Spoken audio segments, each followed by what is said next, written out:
अस्सलाम वालेकुम। मैं सईद ज़ुल्करनैन और अपने यूट्यूब चैनल सही एनालिसिस के साथ हाज़िर हूँ। आज हम बात करेंगे ये जो सुप्रीम कोर्ट का फ़ैसला आया है वज़ीर आला के जो इलेक्शन है उस हवाले से, जो उन्होंने हाई कोर्ट का एक फ़ैसला है उसको मुअत्तल किया है, जिसके तहत उन्होंने कहा था कि ये 4 बजे कल तक इलेक्शन कराया जाए जो सीएम शिप का है हमज़ा शहबाज और परवेज़ इलाही के दरमियान। उसको उन्होंने मुअत्तल किया है। फिर उन्होंने ये कहा है कि अगले ये जो 20 जो ज़िमनी इलेक्शन है जहाँ पर हो रहे हैं उसके बाद ही ये दोबारा इलेक्शन किया जाएगा तकरीबन 22 तारीख को। मैं आज इस अपने वीडियो में ये बताने की कोशिश करूँगा कि इस फ़ैसले के बाद जितनी भी ज़िमनी इलेक्शन जितनी जितनी जगहों पे हो रहे हैं उनका क्या असर पड़ने वाला है। अगर आप यूट्यूब चैनल के ऊपर नए हैं तो प्लीज़ सब्सक्राइब कीजिए ताकि जो मेरी नई वीडियो है वो आप तक आसानी से पहुँच सके। ये जो गवर्नमेंट है, ज़ाहिर है गवर्नमेंट के पास अख्तियार होते हैं। जितने भी अभी तक मैंने जितने हलके किए हैं उसमें से तकरीबन 3 से 4 या 5 हलके ऐसे हैं जहाँ पर मुस्लिम लीग नून एक क्लियर पोजीशन पर है, जहाँ पर वो जीत सकती है क्लियरली। बाकी ऐसी हैं जहाँ पर पीटीआई मजबूत है, कुछ ऐसी हैं जहाँ पर मुकाबला सख्त जा रहा है।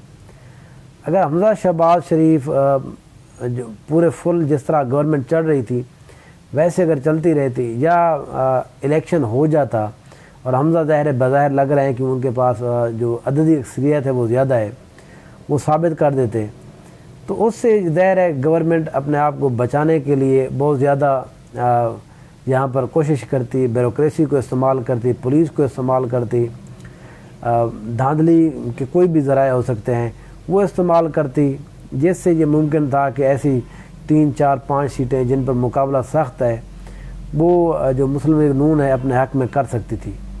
अब इस फ़ैसले के बाद मेरा ये ख़्याल है कि ये जो चीज़ है जो धांधली करने की या ब्यूरोक्रेसी को इस्तेमाल करने की, ये थोड़ी सी कम होगी। ज़रूर इस्तेमाल होगी क्योंकि अभी भी हमज़ा को ही ये सीएम रखा गया, ऐसे समझें कि ये कायम मकाम है।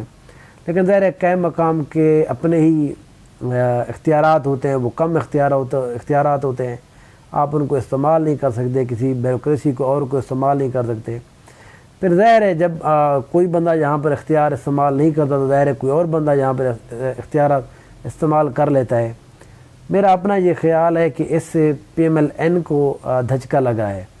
उनकी ये जो पंजाब के अंदर हुकूमत बनाने की जो कैंपेन है उसको बहरहाल एक धचका लगा है, क्योंकि हमने देखा है कि यहाँ पर ये इन्होंने अपने वज़रा भेजे हैं, DPOs के साथ मीटिंग करते रहे हैं कि आपने किसी भी हालत में इलेक्शन हमें जिता के देना है।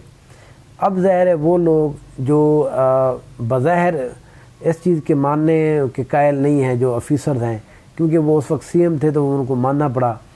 अब वो मेरा ये ख्याल है उनके इस अहकामात को नहीं मानेंगे क्योंकि कानूनी तौर पर वो मान भी नहीं सकते। और फिर अभी ये फ़ैसला भी नहीं पता कि हमज़ा रहते हैं या नहीं रहते। मेरा अपना ये ख्याल है कि अब तहरीक इंसाफ के लिए ये बड़ी विन विन सिचुएशन है।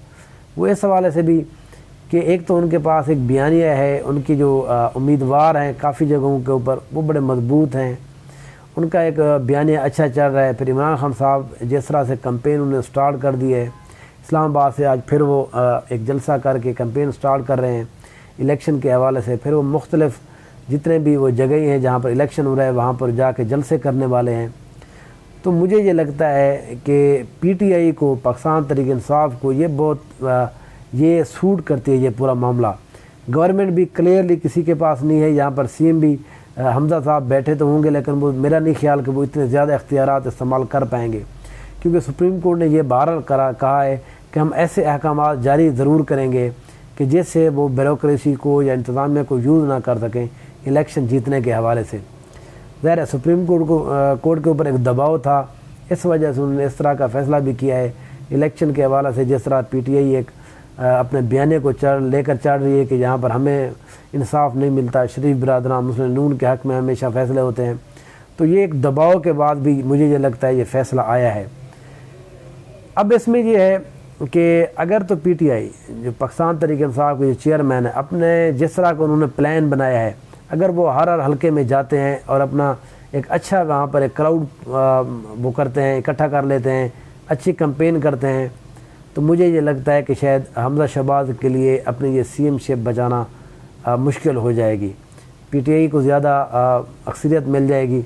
उसकी वजह ये भी है, एक तो है ज़ाहिर है वो ब्यूरोक्रेसी अब उनके हाथ में नहीं रही, उसका भी असर पड़ेगा।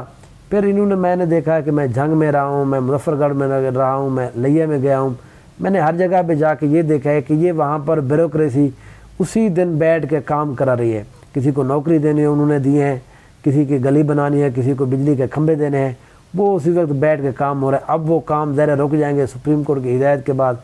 आज वो शायद जो रिटर्न ऑर्डर है वो भी जारी हो जाए आज या मंडे वाले दिन। तो ये सारी चीज़ें एक तो हर्ट करेंगी। दूसरा मैंने देखा है जो सबसे ज़्यादा हर्ट कर रही है PMLN को, वो महंगाई है। महंगाई रोज़ बरोज़ बढ़ती जा रही है। हमने देखा है कि 15-14 रुपये डीजल और 12-13 रुपये पेट्रोल जिस तरह फिर बढ़ गया है, वो तकरीबन 280 रुपये हो गया डीजल, और पेट्रोल तकरीबन 250 का हो गया है। तो ये आवाम के अंदर मैंने एक सर्वे किया है तो देखा है कि एक रिएक्शन आ रहा है आवाम की तरफ से। तो ये चीज़ भी जो PTI है उसके हक़ में जाएगी, गवर्नमेंट भी नहीं है उनकी, और PMLN को बड़ा नुकसान हो रहा है सब चीज़ों का। उनके जो कैंडिडेट्स हैं उनको मुश्किल पड़ रही है, एक तो वो डिफेक्ट कर आए, फिर कुछ जगहों पर जो PMLN के जो लोग हैं वो सही से उनको सपोर्ट भी नहीं कर रहे। उनको लग रहा है कि ये अब कहाँ से लोग आ गए, पिछले इलेक्शन में हमने इनके खिलाफ इलेक्शन लड़ा, अब ये हमारे पास आ गए, फिर कल भी ये इन्हीं के पास रहने हैं, तो उनका एक और इलेक्शन भी उनको उनके साथ गुजारना पड़ेगा। तो इसलिए वो भी थोड़ा थोड़ा सोच रहे हैं कि क्या किया जाए। हाँ, जहाँ पर कुछ लोगों का पर्सनल वोट बैंक है वो तो ज़ाहिर उनके साथ रहेगा। वो बहरहाल ये एक इम्पेक्ट इसके ऊपर पड़ रहा है।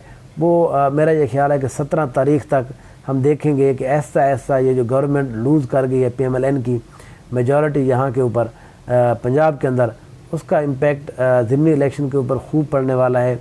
अगले कुछ दिनों में इसकी बातें और वाज़ेह हो जाएंगी। गवर्नमेंट का जो सुप्रीम कोर्ट का डिसीजन है वो ज़रा वाज़ेह हुआ है कि उसमें क्या क्या चीज़ चल रही है, क्या उसी तरह से जो इलेक्शन कमीशन है अमल भी करता है या नहीं करता, और PTI उसको किस तरह से यूटिलाइज़ करती है, इस जो उनको एक डेंट पड़ा है पॉलिटिकली।